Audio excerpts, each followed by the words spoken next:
வணக்கம், நலம் தானா வியூவர்ஸ். இன்னைக்கு முள்ளங்கி வச்சு ஒரு வடை ஒன்று செய்ய போறோம். இது மகாராஷ்டிராவில் செய்யற டிஷ். இது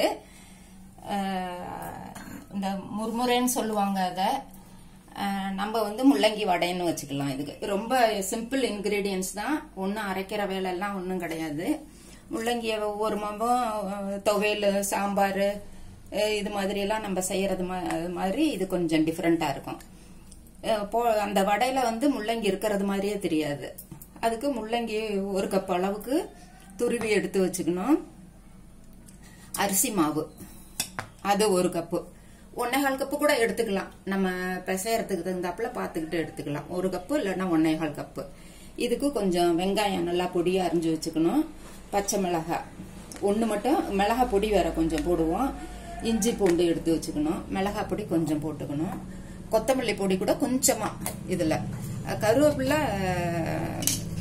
நல்லா பச்சை கருவேப்பிலையா கட் பண்ணி வச்சுக்கலாம். கொத்தமல்லியும் வச்சுக்கலாம். நான் பச்சை கருவேப்பிலை இல்லாதனால பொடி பண்ணி வச்சிருப்பேன். எப்பொழுதும் இல்லாத சமயத்துல போட்டுக்கிறதுக்காக. இந்த பொடியை கூட நான் அப்புறம் எப்படி செய்யறதுங்கிறத நான் காமிக்கிறேன். அப்படியே பச்சை மாறாம இருக்கும். இதுல கருவேப்பிலை, நமக்கு வேணுங்கிற உப்பு எடுத்துக்கணும். இதுல 1 ஸ்பூன் மட்டும், இந்த 1 கப்புக்கானது கொஞ்சமா எண்ணெய் சுட வச்சு ஊத்தி பிசையணும். அவ்வளவுதான். இப்போ இந்த முள்ளங்கிய போட்டுக்கிறோம். இந்த முள்ளங்கி இளம் முள்ளங்கியா இருந்தா நிறைய தண்ணி விடும். அப்புறமேல ஊத்தி பசைஞ்சுக்கலாம். முதல்ல இப்போதைக்கு சீவன உண்ணி அந்த தண்ணி அதுல அப்படி ஊத்தி வச்சுக்கிட்டு இந்த முள்ளங்கிய மட்டும் போட்டுக்கலாம். அரிசி மாவு 1 கப்பு போட்டோம்னா, இதுல வெங்காயம் நல்லா கொஞ்சம் நிறையவே போட்டுக்கலாம். நல்லா பெரிய வெங்காயமா 1 எடுத்திருக்கேன். இஞ்சி பூண்டு, பச்சை மிளகாய்,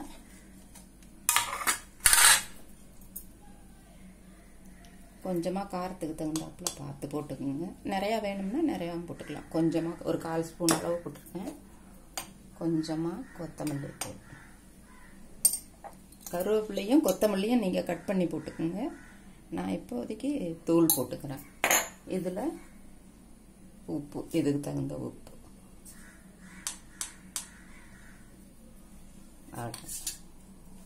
இதுல எண்ணெய் சுட வச்சு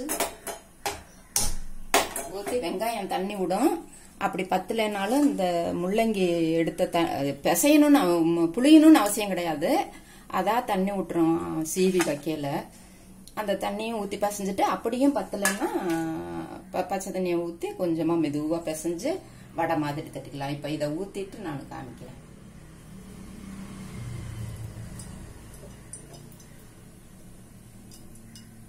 எண்ணெய் காஞ்சிருச்சு.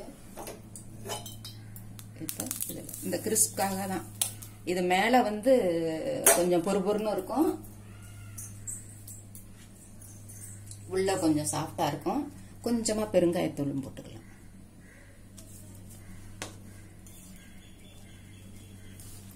முதல்ல இந்த வெங்காயமே, இந்த வெங்காய தண்ணியே சரியா இருந்தா விட்டுக்கலாம்.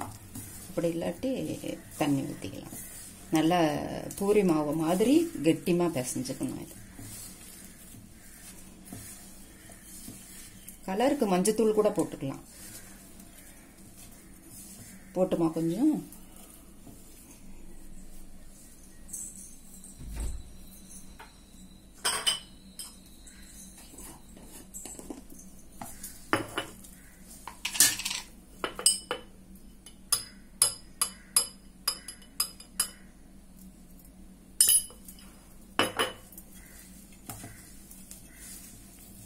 சரியா இருக்கும் போல இருக்கு.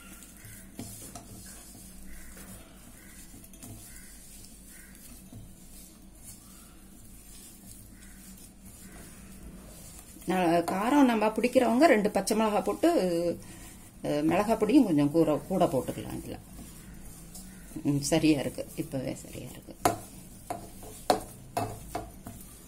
ஒரு சில அரிசி மாவு தண்ணி ரொம்ப இழுக்கும். இது கச்சிதமா, அது இளம் முள்ளங்கியா இருந்தது, அதனால தண்ணி நல்லா நிறைய விட்டுச்சு. முள்ளங்கி சாஃப்டா இருக்கும்.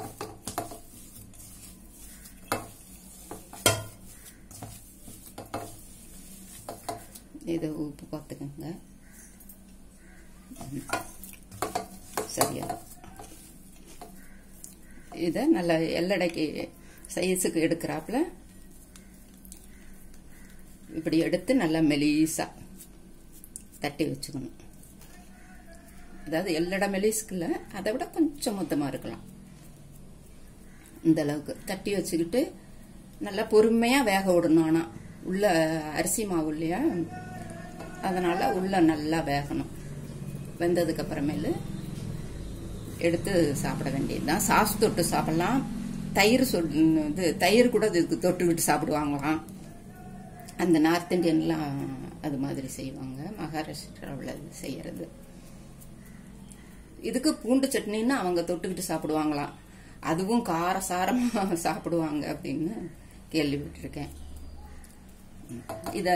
இது மாதிரி தட்டி எல்லாம் எடுத்து வச்சுக்கிட்டு அப்புறம் எண்ணெயில போடுறப்ப காமிக்கிறேன். தட்டி வச்சாச்சு. நல்லா கெட்டிமா பிசைஞ்சுக்கணும்.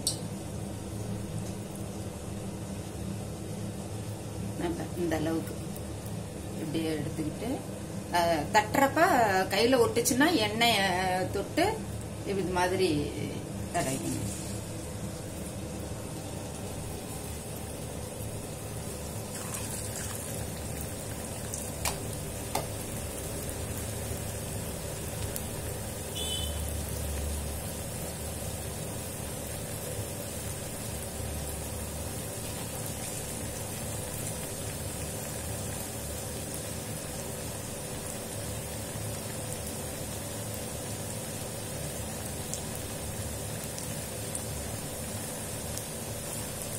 மெதுவா போட்டு கொஞ்சம் வெந்ததுக்கு அப்புறமேல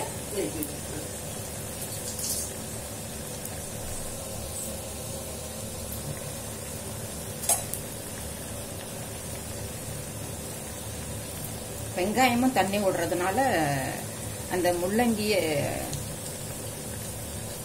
நல்லா முதல்ல கொஞ்சம் புளிஞ்சிட்டு போட்டா கூட கெட்டிமா இருக்கும்.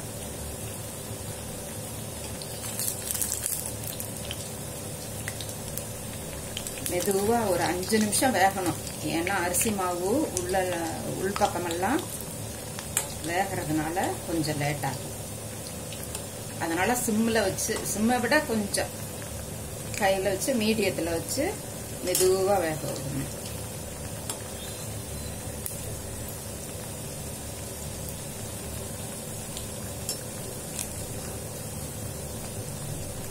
அதான் இந்த டிஷ் மகாராஷ்டிரா பக்கம்லாம் மார்னிங் டிஃபனுக்கே சாப்பிடுவாங்களாம். அந்த பூண்டு சட்னி கார சட்னி வச்சு இல்லைன்னா தயிர் தொட்டு இத சாப்பிடுவாங்களாம். ஆனா நம்ம கிளைமேட்டுக்கு நமக்கு இது டிஃபனா அவ்வளவா லைக் பண்ண மாட்டோம். நம்ம டிஃபனுக்கு இது பத்தாது. அதனால ஈவினிங் ஸ்நாக்ஸுக்கு இல்லைன்னா மத்தியானமா சாம்பார் சாதம் ரசம் சாதம் இது மாதிரி இதுக்கெல்லாம் தொட்டுக்கிறதுக்கும் நல்லா இருக்கும்.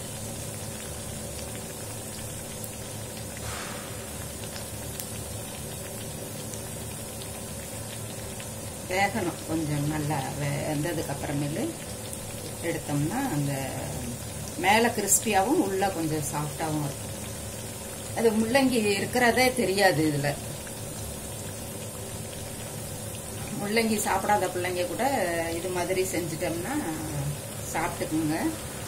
முள்ளங்கி அவ்வளவு நல்லதுன்னு சொல்றாங்க. வேற நம்ம செய்யறது முள்ளங்கி தயிர் பச்சடி செய்வோம், சாம்பார்ல போடுவோம், துவையல் அரைப்போம், குருமாவிலையும் கலப்போம். இது மாதிரி எல்லாம் முள்ளங்கி இப்பெல்லாம் சப்பாத்தியில போடுறோம் நம்ம. அதுல இது ஒரு வகையான முள்ளங்கி டிஷ்.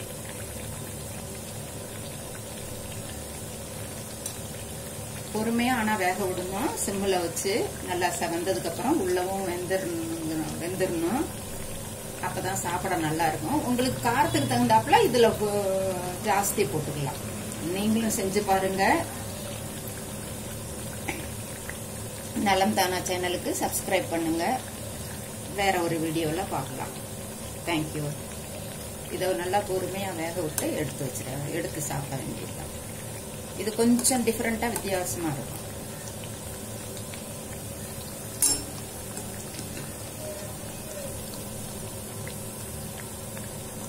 ஒரு 5 மினிட்ஸ் வேக விடணும் சிம்ல வச்சு. உள்பக்கம் அரிசி மாவெல்லாம் நல்லா வேகும்.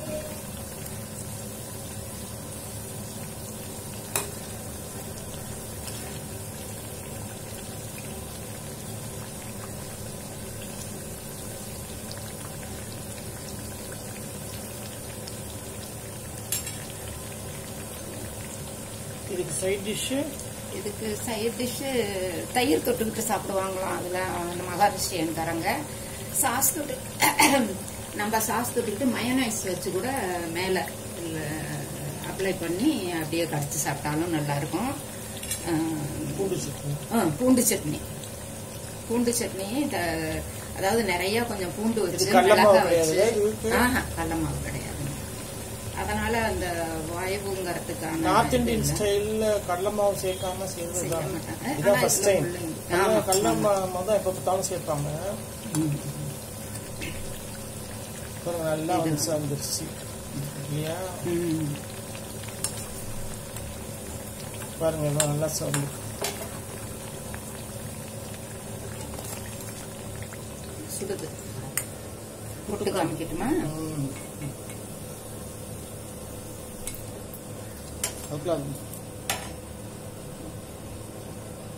இன்னொரு இடம் போட்டோம்னா நல்லா மாவு மட்டும் கொஞ்சம் நல்லா கெட்டிமா செஞ்சுக்கணும். அப்படி கையில ஒட்டிக்கிடுச்சுன்னா எண்ணெய் அப்ளை பண்ணிக்கிட்டு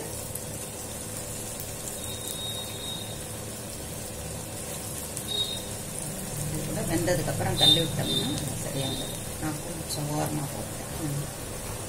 இங்க பாருங்க சுடுது. பாருங்க சூப்பரா சாப்பிட்றதுக்கு நல்லா இருக்கும். நல்லா வெந்திருக்கு பாருங்க. முள்ளங்கி இருக்கிறதே தெரியாது, அந்த சீவுனதுனால முள்ளங்கியும் நல்லா வெந்துரும். இருக்கு, நல்லா இருக்கும். நல்லா மெதுவா கூட இருக்குது. ஒரு இது ஒரு கெட்டித்தன்மை இல்லாம சாப்பிட்டா. வடை நம்ம பார்த்தாலும் உளுந்து வடை செய்யறதுக்கு இந்த மாதிரி செய்யலாம். அது முள்ளங்கி முக்கியமா ஹெல்த்துக்கு, உடம்புக்கு எப்படிப்பட்டவங்களுக்கும் இது முள்ளங்கி நல்லது. சுகர் பேஷண்ட்டுக்கும் கடலை மாவு சேராம அரிசி மாவும் முள்ளங்கியும் சேர்றதுனால இது கூட சாப்பிடுவோம். தேங்க்யூ. நீங்களும் செஞ்சு பாருங்க, ஃபீட்பேக் சொல்லுங்க. தேங்க்யூ.